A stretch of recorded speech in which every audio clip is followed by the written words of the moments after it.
This is the Age of Asparagus. Welcome back to the third show in our series of how to paint with Bob Ross in Krita. In this tutorial, we're going to paint some happy little clouds. If you haven't watched it yet, please check out the first 4.5 minutes or so of Bob Ross's Mystic Mountain lesson. Over the next 2 videos, we'll be that far and finished our clouds at the top and lake at the bottom. In the process of getting our clouds and lake finished, you'll learn how to import a custom brush set from the internet, and we're going to make our own simple brush. Krita comes with an amazing default assortment of brush presets, which you can browse from the Brush Presets Docker or from the Brush Presets button on the toolbar. To make it easier for you to choose the same brushes I'm using, hit the menu button on the Brush Presets Docker and choose Details. Now we'll be able to see the names of all the brushes we're using. You probably played around with these brushes quite a bit already, so we're going to add a new brush set to play with. Let's go to the Krita website and download a custom brush set.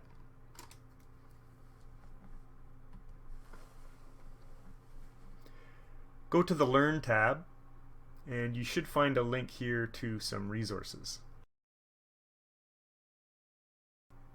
We're going to use some of the brushes that David Revoy created and placed in the public domain. Thank you, David. This might look a bit intimidating for any technology-impaired ducks out there, but I'll walk you through it. Scrolling to the bottom of this GitHub page, we'll find some instructions. There are 2 ways to install: manually and using a packaged bundle.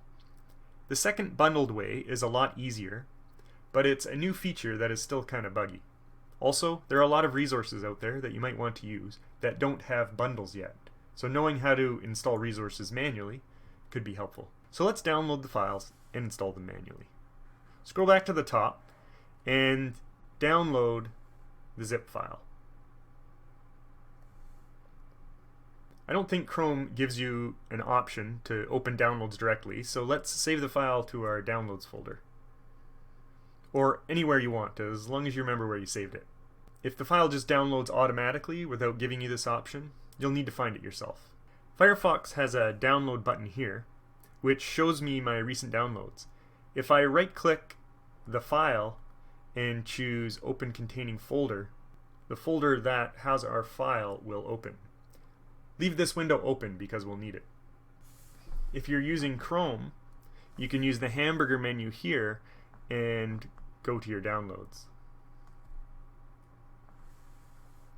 In Internet Explorer or Microsoft Edge, I think you'll get something at the bottom down here. You can click to do the same thing. Unzip the file by right-clicking it and choosing Extract here. In Windows, you should have a similar option. This will create an unzipped folder with the same name. Open it. Let's get back to Krita, and under the Settings menu, choose Manage Resources. Click the Open Resource Folder button. This is the folder where Krita goes to find any additional brush presets or other settings you want to add. With both of these windows open, we're going to add all of the brushes, presets, and patterns to the corresponding Krita resource folder. Open the brushes folder from our download and select all the contents, which you can quickly do by hitting Ctrl A. Drag them to the brushes resource folder. Go back and do the same with your presets. Find the corresponding Paint to Presets folder. And finally, Patterns.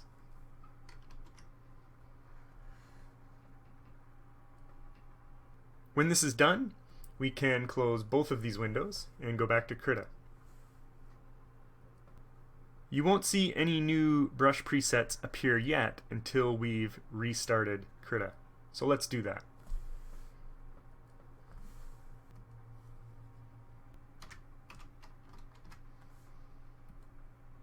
on Krita's splash screen, there's a convenient recent files section here where we can reopen our document.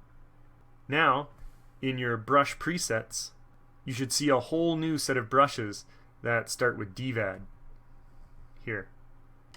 If you have any scribbles like me, let's clear them.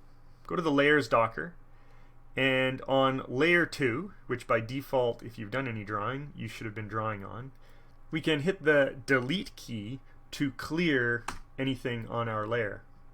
Now let's change the name of our layer to Clouds. We can do this by double-clicking the layer name and hitting Enter to save the new name. Bobby R asks us to use a 1-inch brush and do some crazy splotchy thing to make clouds. Well, the DVAD sponge stamp that we just installed works great for this, so select that one.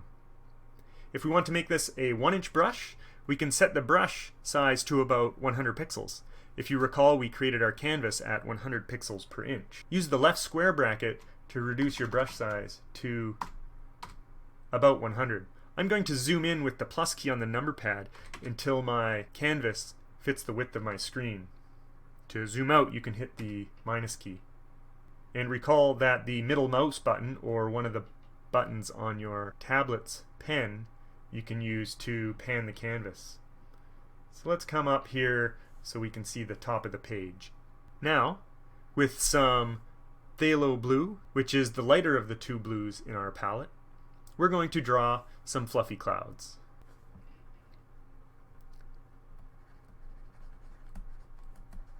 So Bobby tells us that these are going to be the shadows of the clouds. And here you can just circle around, do whatever you want, experiment.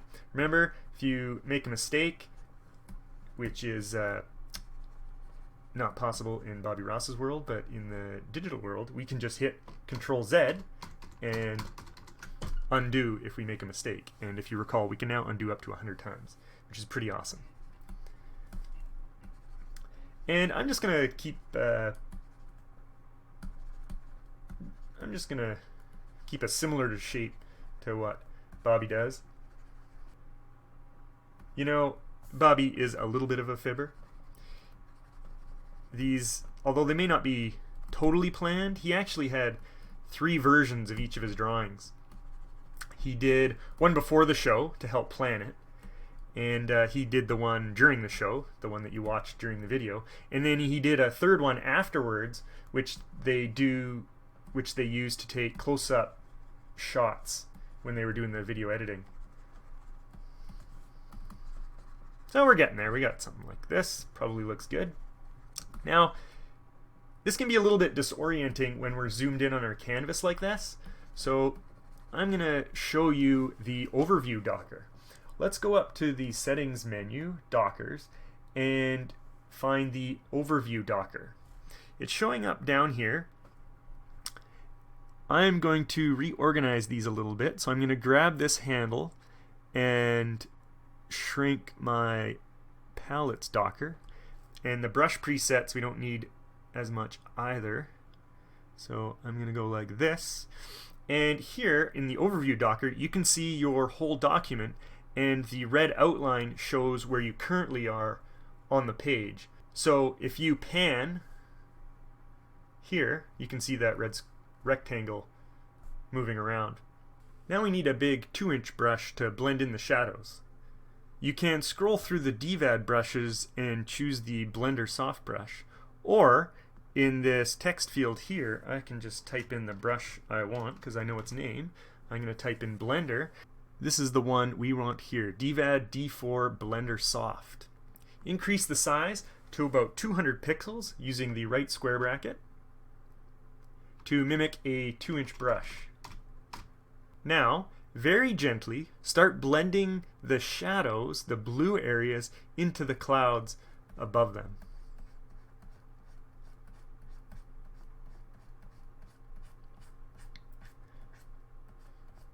Now, the way this brush seems to work is that it kind of takes the average of everything in the circle that you can see there, and that's going to be the color it uses when it smudges. So if I'm slightly higher up here in the white area and I hit down, you're going to notice that it's adding white. But if I'm slightly a little bit lower into the blue area, it's going to be blue. So just keep that in mind. So when you're smudging and you're getting too much white, just start closer into the blue and brush out with your strokes getting lighter. Really, you can just experiment around. You can always hit Control-Z to undo any mistakes you have. And yeah, play around with this. It's pretty fun.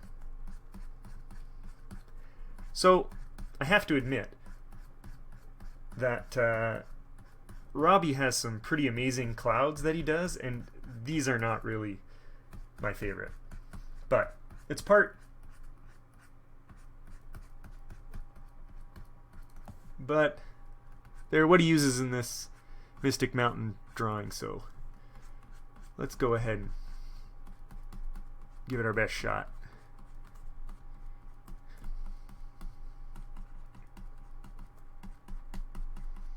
I went a bit wild here on these shadows. There's quite a pretty deep. You can always do the opposite if you want to get it lighter. So you can start up in the white sections and then bring the white back down to reduce the shadows. We'll be touching these up later anyway.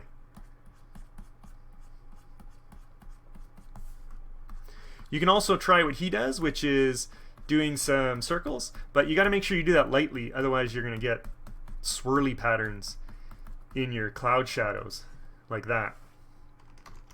But light swirls, they seem to work pretty good. Back and forth.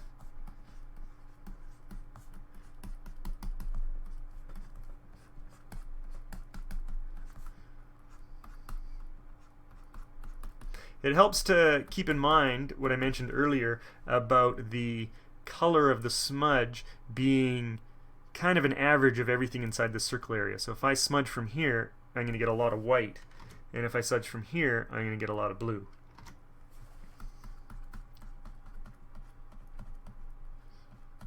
That looks good enough for now. We'll fix this up a bit later. Bobby shows us a few techniques how to make these things look even better. And you can see here with our overview Docker, you have a better idea. And I noticed a few sections here which could use a little tender care.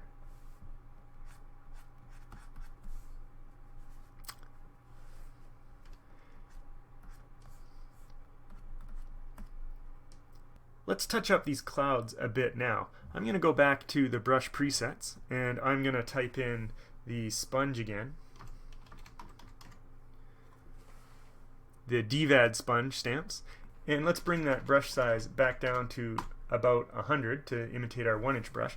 I don't actually want to draw white on my cloud layer. My cloud layer is just blue and it's blending in with the white canvas. I don't want to start drawing white on my cloud. So what I'm going to do instead is I'm going to hit the E key, which is going to turn my current brush into an eraser brush, and I'm going to erase the blue using this same cool pattern.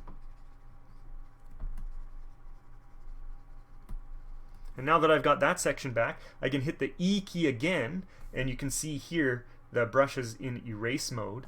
I'm going to hit the E key again to bring it back to normal mode. Now we can switch back to our blender brush.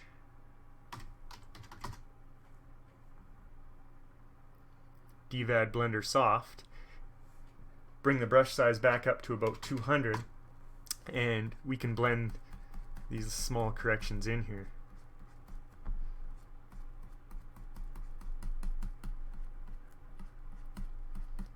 Just remember not to hit too hard or you're going to pick up too much of whatever that average color is.